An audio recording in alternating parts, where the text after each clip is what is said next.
Yo, what up? You with your bro Favela. And today I'm going to cover my first international news story, which is really dope. But anyways, so Hong Kong recently suspended a bill that would allow extraditions to mainland China after hundreds of thousands of civilians hit the streets to protest their anger against that bill, which was partially defended by the chief executive, Carrie Lam, claiming that it would close legal loopholes. After repeated internal deliberations over the last 2 days, I now announce that the government has decided to suspend the legislative amendment exercise, restart our communication with all sectors of society, do more explanation work, and listen to different views of society. But after having so much pressure from civilians, she was forced to sign to suspend the bill, but which was finalized by Beijing. And not only did the Hong Kong government receive pressure from its civilians, but also from American and British governments and human rights activists, claiming that it will violate their human rights if it were to extradite anybody who committed a crime in Hong Kong to mainland China to face their prosecution, which they're usually unfair, according to them. But for those who don't know, Hong Kong is part and it isn't part of China at the same time. So it is part of China that it's the nation of China that it's an autonomous region. They call it a special. They call it some. I don't know what the specific name it is, but it's a special region along with Macau. There are two cities that are special administrative regions of China, but they both have their own culture, governments, and laws that are somewhat different from mainland China. So a lot of people from Hong Kong do remember a lot of suppressions from the military and the government against protesters in Beijing back from last decade, which cost a lot of civilians to lose their lives. A lot of civilians were killed by the military police. So you do remember that. And every year, I don't know what month exactly they do,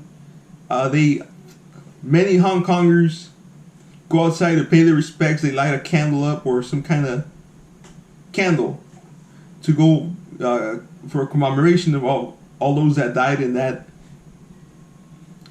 uprising in Beijing. So they show solidarity for each other. They show support for each other. Something goes down with the Hong Kong government or China or mainland China trying to suppress the autonomy of Hong Kong, they all get up. Many people hit the streets. Thousands of people hit the streets. They go protest in mass. That's the real cool part about it. And there's reports that there was up to 1 million protesters. Riot police did end up showing up, turning the protests into a riot after they began suppressing the protesters. But that's not really the point here. The point is the amount of solidarity that Hong Kongers showed among each other, meaning that they put their differences aside to focus on issues that not only affects a few individuals but everybody that lives in Hong Kong, which is something I wish I could see more in the United States, but given the territorial size and population size, it is much more harder to unite in solidarity when compared to city-level protests like in Hong Kong. But at least I see nearly this level of solidarity when it comes to protest at city level in the United States, which is really more dope than I thought.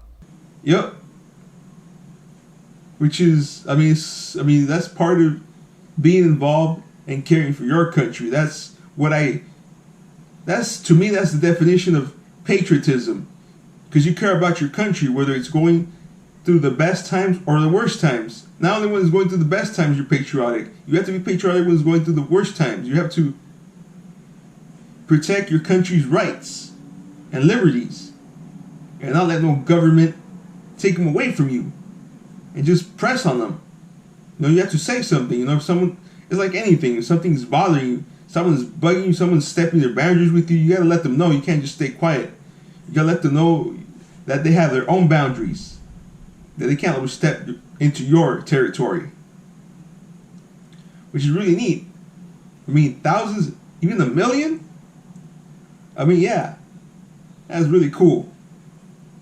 But anyways, guys, just wanted to give out an update because there's been more recent protests in Hong Kong, not only about this proposed bill, but for other issues as well, which I'll start covering about, and also other international news stories. But anyways, guys, thank you for tuning in. I'll catch y'all later. Stay safe out there. Don't let no one step into your boundaries. Peace. Yeah.